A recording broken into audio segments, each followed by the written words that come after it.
हो गई है पीर हिमालय सी पिघलनी चाहिए, अब तो कोई गंगा निकलनी चाहिए। ये मैं राजस्थान की उन बेटियों के लिए कह रहा हूँ जिनके माता पिता को न्याय मांगने के लिए सड़क तक आना पड़ रहा है और स्थिति यहाँ तक आ गई है कि माता पिता प्रदेश मुख्यालय भाजपा के बाहर धरने पे बैठ जाते हैं और पुलिस उठा के ले जाती है। मैं बात कर रहा हूँ राजस्थान की उन 3 बेटियों को जो न्याय मांग रही हैं। एक थी 9 साल की अमायरा, जो आज भी जिसके माता पिता बदहवास स्थिति में न्याय मांग रहे हैं और डबल बेंच सुनवाई करेगा कि सीबीएसई के जो जांच थी उसमें क्या क्या निकला। एक बच्ची है वंशिका, जो गई और लौटी ही नहीं, आज उसके माँ बाप उसको ढूंढ रहे हैं। और तीसरी बेटी है रेशु गुप्ता, जो खुद के पैरों पे खड़ा होने का सपना उसने क्या देखा, उसका पूरा जीवन आज उसके सामने नर्क बन चुका है। मेरे साथ हैं अभिषेक जैन, बिट्टू, इन्हीं से बात करते हैं। उस दिन वंशिका के माता पिता के साथ आप भी मौजूद थे जब बीजेपी मुख्यालय के सामने धरने पे बैठ गई माँ। क्या ज़रूरत पड़ी जो बीजेपी मुख्यालय के बाहर बैठ गई? वहाँ पे वीआईपी मूवमेंट रहता है, क्यों बैठना पड़ गया भाई? 35 से 37 दिन का समय हो चुका था। लगातार इंसाफ मांगने के लिए दर दर की ठोकरें खाने पर मजबूर हो रखा था परिवार। भाजपा के नेताओं के साथ, कांग्रेस के नेताओं के साथ, आरएलपी के सांसद जो है हमारे हनुमान बेनीवाल जी, उन तक भी हम लोगों ने अप्रोच लगाई थी कि भाई किसी न किसी तरह से बच्ची को न्याय मिले, मालूम पड़े कि बच्ची की हत्या किस कारण से हुई थी। लेकिन जब इंसाफ मिलता ना दिखा, तब जाकर के पीड़ित परिवार ने निर्णय लिया कि हम कुछ भी हो जाए, चाहे मरना पड़ जाए या हमारी हत्या हो जाए, लेकिन हम बीजेपी कार्यालय के बाहर धरने पर बैठेंगे और न्याय की गुहार लगाएंगे। यही कारण था सबसे बड़ा कि अभिभावकों को वहां पर आकर बैठना पड़ा और न्याय की गुहार लगानी पड़ी। लेकिन आश्वासन के अलावा वहां पे कुछ नहीं मिला और अंत में जो मिला वो शायद ही इतिहास में देखने को मिलता होगा कि अगर किसी शासक से अगर कोई उम्मीद करे कि न्याय मिल जाए, तो वहाँ पे न्याय ना मिल करके वहाँ पे लाठियां खाने को मिली, गालियां खाने को मिली। इस तरह की हरकतें हमने देखी। प्रदेश अध्यक्ष मदन राठौड़ आए थे समझाने के लिए, कहा था सड़क पे न्याय नहीं मिलेगा। वो तो देखो मदन राठौड़ जी थे, उन्होंने तो यहाँ तक भी कहा कि पीड़ित परिवार प्रोपोगंडा कर रहे हैं, केवल पब्लिसिटी पाने के लिए इस तरह के धरने प्रदर्शन कर रहे हैं। जो अपना अपना एक बेहद निंदनीय बयान था उनका, क्योंकि एक दिवंगत बेटी जो मात्र 15.5 साल की थी, वो मर जाती है घटना का शिकार होकर के। उस बच्ची को 13वीं मंजिल से मतलब कुदा करके आत्महत्या कर दी उसकी हत्या कर दी जाती है। उसके साथ मतलब मेडिकल रिपोर्ट के अंदर उसमें कुछ साक्ष्य पाए गए हैं जो असामाजिक गतिविधियों के तरफ संलिप्त करती है। लेकिन अभिभावक उनके यही चीज जानना चाह रहे हैं कि भाई ऐसी क्या मजबूरी आ गई थी कि बेटी की हत्या हो गई। लापता बेटी जो 5 तारीख को लापता हुई थी, 6 तारीख को वो हत्या के रूप में मिली। क्या उनके माता पिता को ये जानने का अधिकार नहीं है कि उसकी बेटी की हत्या का कारण क्या है? बस इसी कारण से वो वहां पर धरना देना पड़ा था। जब वहां पे भाजपा जो प्रदेश अध्यक्ष मदन राठौड़ जी वहां पे पहुंचे, तो उन्होंने भी इस तरह की बयानबाजी की कि आप हमें थोड़ा समय दीजिए, हम आपका मामले को समझेंगे, उसको सुलझाने का प्रयास करेंगे। समय किस चीज के लिए?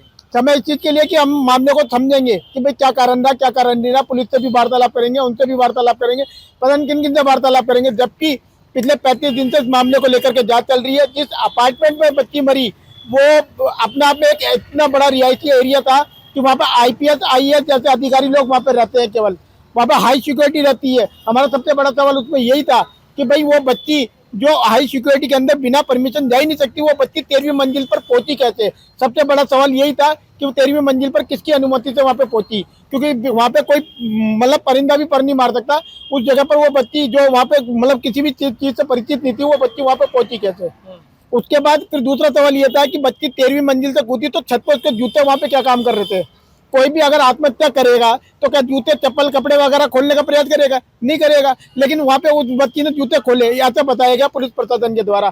तो जो उन्होंने बताया कि भाई बच्ची ने जूते खोले, फिर उसके बाद आत्महत्या की। भाई आत्महत्या करने वाला जो बदहवास में हो, तो वो ये चीज थोड़ी ना देखेगा कि भाई जूते खोलने तो उसको पाप लगेगा, नहीं लगेगा। तो ये चीजें अपने आप में सवाल खड़े करती है कि आखिरकार जांच प्रणाली चल कर रही है, किन अधिकारी को बचाया जा रहा है। बीजेपी मुख्यालय के बाहर धरना दिए काफी समय बीत चुका है। अब तो मदन राठौड़ प्रदेश अध्यक्ष ने स्टडी कर ली होगी, कागजों की जांच कर ली होगी। कहाँ तक पहुंची है? उनकी तरफ से कोई बात आई? उनकी तरफ से कोई फोन आया? उनकी तरफ से कोई मैसेज आया? आपको बुलाया वार्ता के लिए? अभी तक कोई वार्तालाप के लिए नहीं बुलाया गया है। और रही जांच की बात, तो जांच की बात तो ये थी कि जिस समय हम लोगों ने वहाँ पे धरना दिया, धरना देने के बाद लगभग करीबन मैं मानता हूँ 7 बजे के आसपास मैं भी एक व्यक्ति था जिसको पुलिस प्रशासन ने गिरफ्तार किया था। मेरे अलावा 3 व्यक्ति और थे, जिसमें एक अरविंद अग्रवाल, आशीष अग्रवाल और विजेंद्र जैन। हम 4 जनों को पुलिस ने डिटेन किया और आधी रात को जाकर के हमारे ऊपर शांति भंग का आरोप लगा करके गिरफ्तार किया गया। ऐसी कौन सी वहाँ पे शांति भंग हो गई थी? हमारा यही सवाल था कि भाई ऐसी कौन सी शांति भंग हो गई थी? ना हमने वहाँ पे कोई नारे लगाए, ना हमने कोई जय घोष करा, ना कोई मतलब इस सामाजिक गतिविधि की, ना कोई वहाँ पे लड़ाई झगड़ा किया। हम शांतिपूर्वक वहाँ पर धरना दे रहे थे। उसके बावजूद हमारे ऊपर शांति भंग का आरोप लगा करके गिरफ्तार किया गया। और मध्य रात्रि को लगभग 10:30-11 बजे के आसपास की बात है। उस समय वहाँ जहाँ पीड़ित परिवार वहाँ पे बैठा हुआ था, वहाँ पे पुलिस बल का प्रयोग करके, मतलब वहाँ पे करीबन कोई 10-12 लोग बैठे होंगे, 10-12 लोगों के ऊपर कम से कम 40 पुलिस वाले छोड़ दिए गए।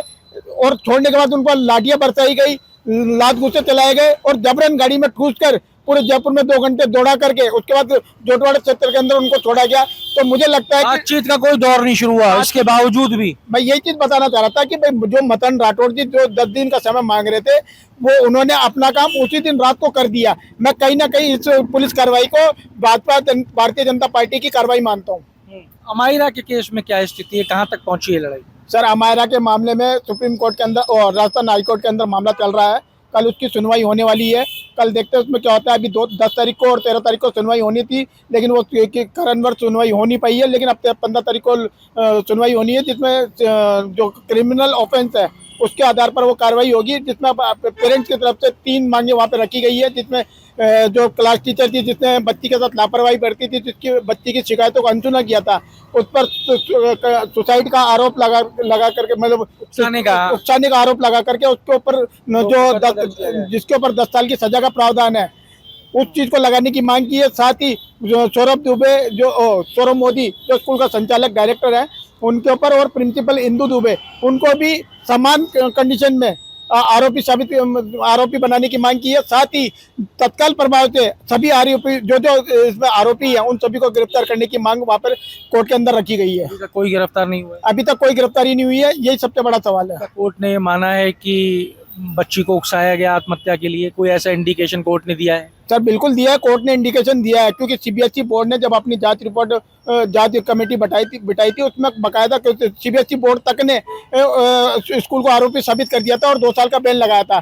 स्कूल प्रशासन उसको हटाने के लिए कोर्ट गया था और स्टे लेकर के आ गया था। उसके बाद ये मामला कोर्ट में गया।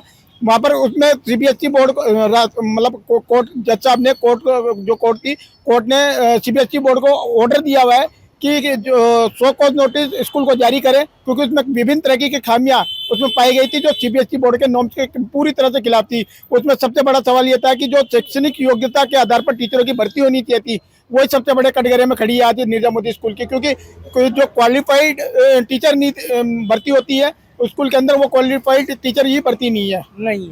देखिए, अमायरा के केस में हाई कोर्ट जो है वो सुनवाई कर रहा है निरंतर। वंशिका के केस के अंदर भारतीय जनता पार्टी प्रदेश अध्यक्ष ने समय मांगा था, लेकिन इनका आरोप है कि उन्होंने अपनी कार्रवाई उसी शाम को पूरी कर ली जब पुलिस ने जबरन वहां से उसके माता पिता को हटा दिया।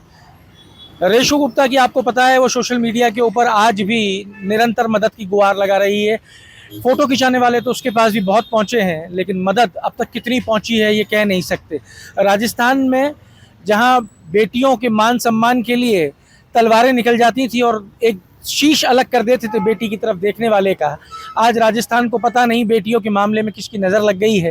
ये 3 उदाहरण ऐसे हैं जो राजधानी जयपुर के अंदर निकल के आए हैं और तीनों में अभिभावक न्याय मांग रहे हैं। बस एक ही बच्ची जिंदा है, वो खुद से न्याय मांग रही है। प्रदेश भर में कितनी बेटियां हैं जो इसी तरीके से न्याय के लिए इधर से उधर भटक रही हैं। जब राजधानी के ये हाल है तो प्रदेश में बाकी जगहों की स्थिति क्या होगी, आप खुद विचार कीजिएगा। अमायरा वंशिका में क्या कुछ आगे मिलेगा वो आप तक पहुंचाएंगे, लेकिन इनका सपोर्ट कीजिए, इनको न्याय दिलाने में मदद कीजिए। आपके राज्य की खबरें, आपके शहर की खबरें सबसे पहले जानने के लिए देखते रहें अमर उजाला। चैनल को सब्सक्राइब जरूर कर लें और पाएं हर अपडेट।